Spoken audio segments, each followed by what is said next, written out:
Olá, estamos aqui na terça-feira, 14 de maio de 2024, e eu volto a falar da reforma do Código Civil, do orçamento paralelo público, né, e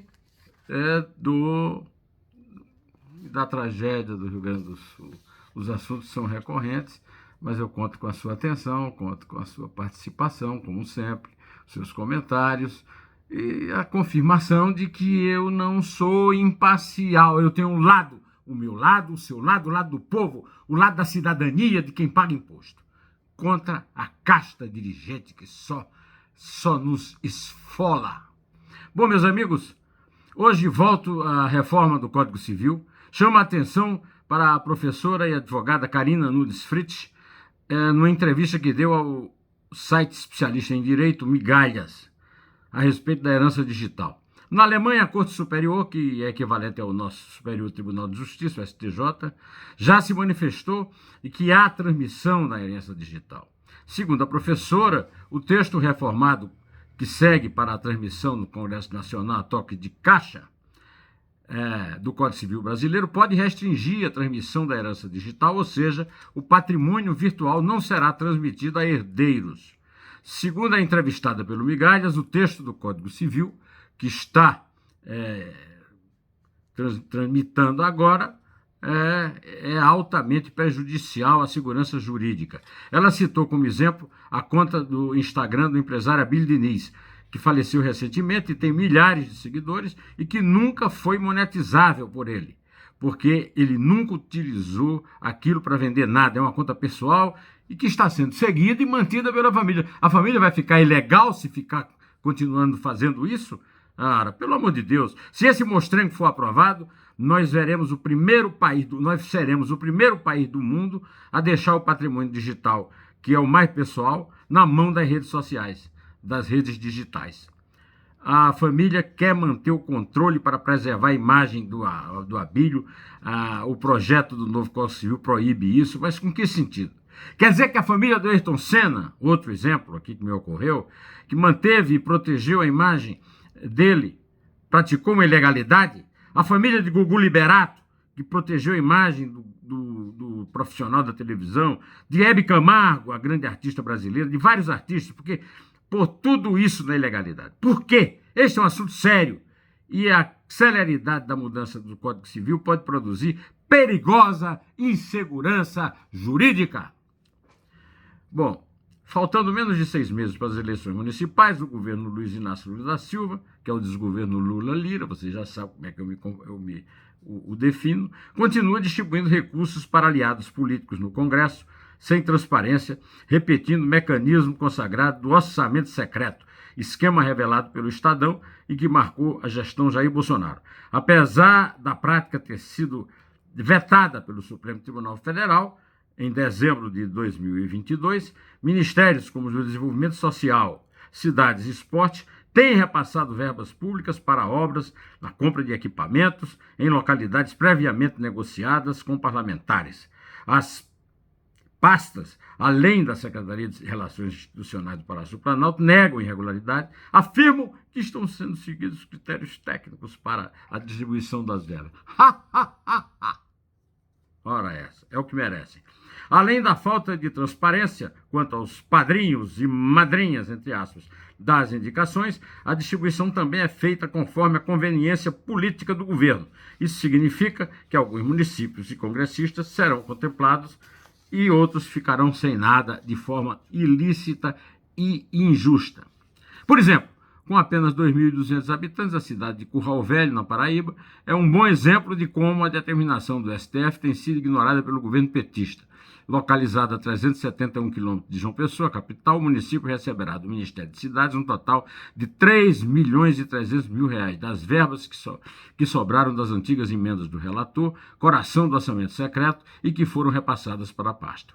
A distribuição desses recursos tem sido motivo de celebração por parte de políticos nas redes sociais e de raiva, de pura gana de gente que paga imposto escochante, como é o nosso caso, o meu e o seu. nas redes da Prefeitura de Curral Velho, o dinheiro é apresentado como emenda parlamentar, o que não é o caso.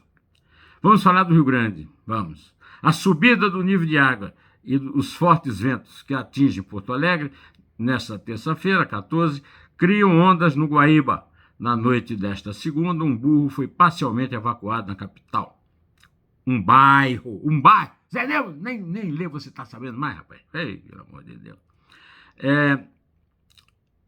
A água tem 5 metros e 21 centímetros de altura. O número é mais de 2 metros acima da cota de inundação da cidade. As ondas são causadas por um vento sul, que também trouxe o frio para o estado. Nesta manhã, fazia 11 graus centígrados em Porto Alegre. O deputado federal do PT, João Daniel, postou uma foto ao lado do porta-voz do Hamas, Bassem Naim. O parlamentar fez registros de sua viagem a Joanesburgo, na África do Sul, onde, num evento anti-apartheid e também com temática pró-palestina, os dois lados se manifestaram. João Daniel esteve na Conferência Global Anti-Apartheid pela Palestina. O evento é organizado pelo Comitê Anti-Apartheid Sul-Africano, uma organização criada pelo político Frank Chicane, líder religioso que lutou contra o regime da segregação. A reportagem do Globo procurou o deputado João Daniel e ele não respondeu. O silêncio é a defesa dessa gente. Que coisa ruim. Olha, um curso presencial que está sendo organizado por várias universidades, inclusive a Universidade de Santa Amaro e outras, né? Está sendo realizado no Tribunal de Contas do município de São Paulo a respeito de administração pública e compliance empresarial.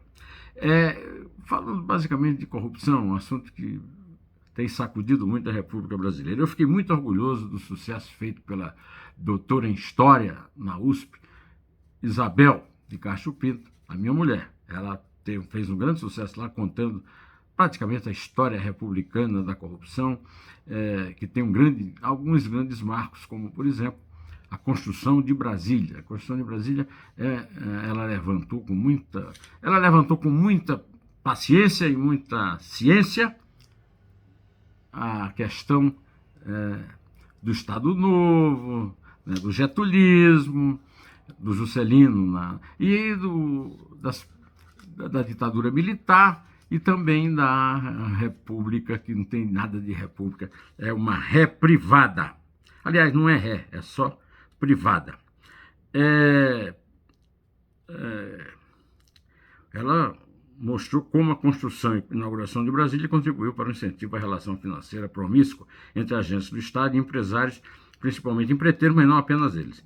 E recordou a movimentação popular de 2013, da qual nós participamos juntos na Avenida Paulista. Eu quero aqui deixar o meu emocionado aplauso à presença dela e dos outros palestrantes também, colegas de universidade, doutores e mestres em História e principalmente em Direito.